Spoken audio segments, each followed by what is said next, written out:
Hello friends. Welcome to our new video. Today I will show you how to insert new slide in Microsoft PowerPoint 2016. Let's get started. First we open our Microsoft PowerPoint. Go to the new menu and click blank presentation option. There are many ways to insert new slide. We will show all way to insert new slide. Please follow me step by step.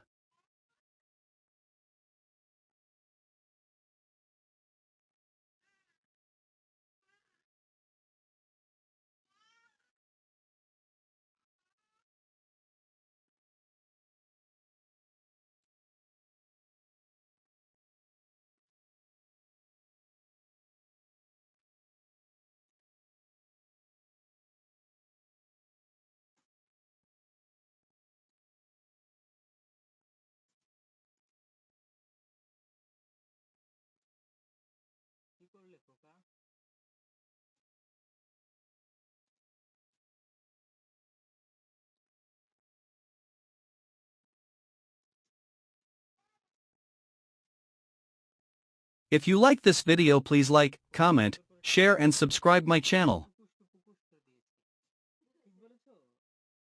Thanks for watching.